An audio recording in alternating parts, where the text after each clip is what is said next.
Go through a lot of areas, the 76 points in the paint. Yeah. And that was the start of the game. And 48 points in the first quarter. Speak to that. Well, the defense was defense and rebounding. And the thing that I was impressed with from a rebounding standpoint, they only had 7 offensive rebounds. And I thought the pressure, the communication, the carryover from yesterday's film session and meeting was at a high level. And then look at the offensive numbers. I mean, DA 23 and 16. I mean, he could have easily had a 20-20 night. Book and Cam have like 21 assists, 2 turnovers. That's really efficient. And then you can go down the list. Mikal just kept making timely shots, and his defense was really good. And Jay, guarding LeBron, the way that he guards him, and staying in front of LeBron and being sound and communicating when we had to switch.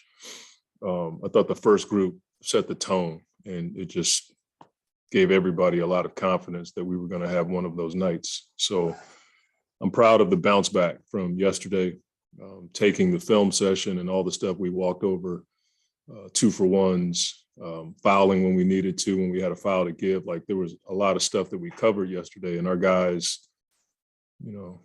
I could sit here and talk about it all day as a coach. Like, those are the things you're proud of when you talk about stuff, they talk about things we need to do, and then they implement it in the game.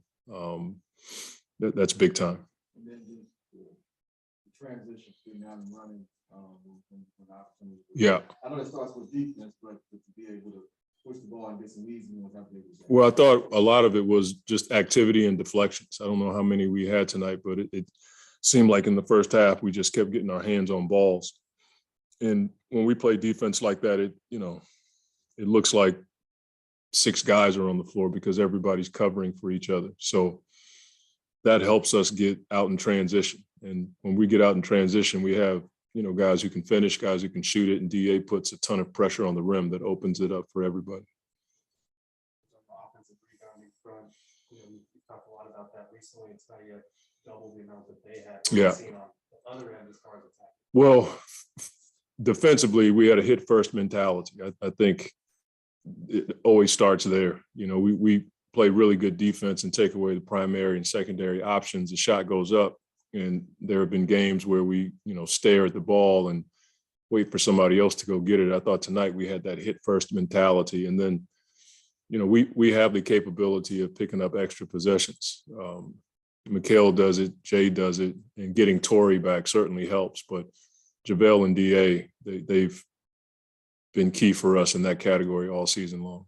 There was a point, I think in the second half, you guys were up by 30, and there was a defensive breakdown. And Devin let out a profanity as he was walking back up the court. Yeah. What does that say to you about him and his basketball team? Well, I've said it since I've been here. He's more than a scorer. He's more than an offensive savant, whatever people call him. The young man plays defense. He guards his position every night. He's one of the best two-way players in the game. Now, that sounds weird talking about Devin as a two-way player, but that's what he is. He doesn't back down from a matchup. He should get all defensive mention just because of where we are defensively and what he means to our team defensively. Like, he and Mikal and Jay, those guys guarding the wings, it helps a ton. And I don't think he gets enough credit for playing that kind of defense. So for him, he understands the historical numbers. If you can be a top 5 offensive and defensive efficiency team, you got a chance to win big. And so that's what we're shooting for. We want to be the best in both categories. You talk about implementing those details Yeah. day to day. Is there one voice that guides that, or what do you attribute the ability to do that to on this group? I hope it's not one. I hope it's like 20 plus, you know what I'm saying? From players to coaches to even support staff that's talking about the same things, you know what I mean? Like, I I don't want to run a program where it's one voice. I'd like all those voices to become one voice. You know what I mean? But it obviously starts with your vets because they know what to say. But I think at this point, everybody knows what we're trying to do.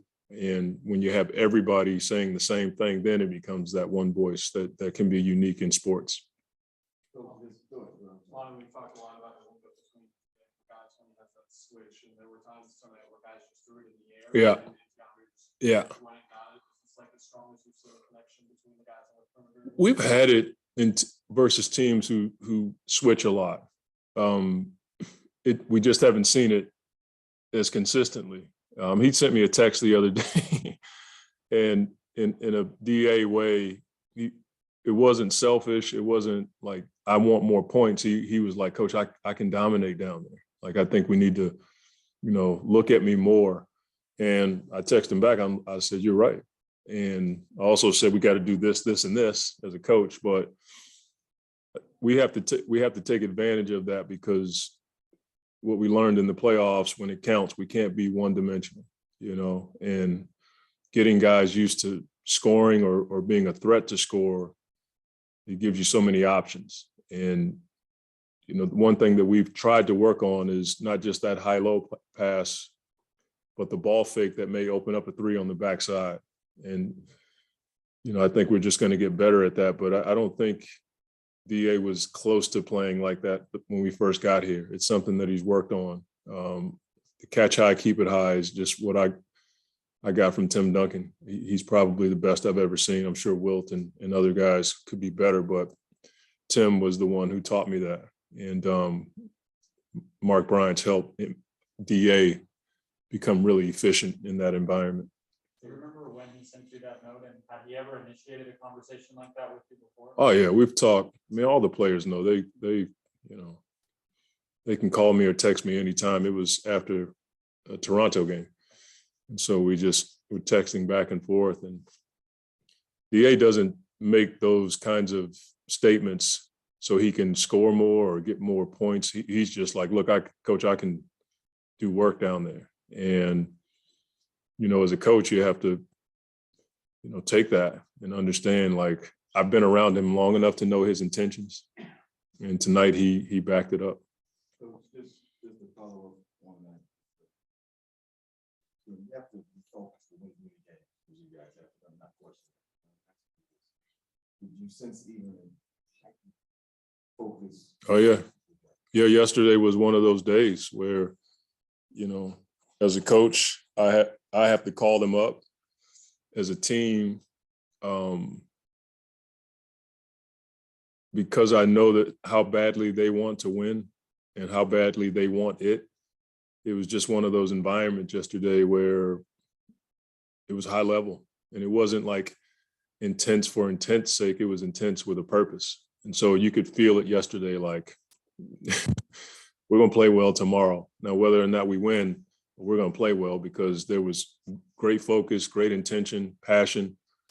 And those environments are the ones I'm used to. When I came into the league with Coach Riley, like that was every day in New York. And then I went to San Antonio where we're trying to play for a championship. I'm like 23 years old. I'm like, holy smokes, like it's all I really know. And so yesterday was one of those days where we got a lot done walking through stuff and in the film session. And then when guys broke up to shoot, it was like there was purpose. And we didn't do one drill. We didn't play 5-on-5. It was just a lot of purpose yesterday. Thank you. Thank you.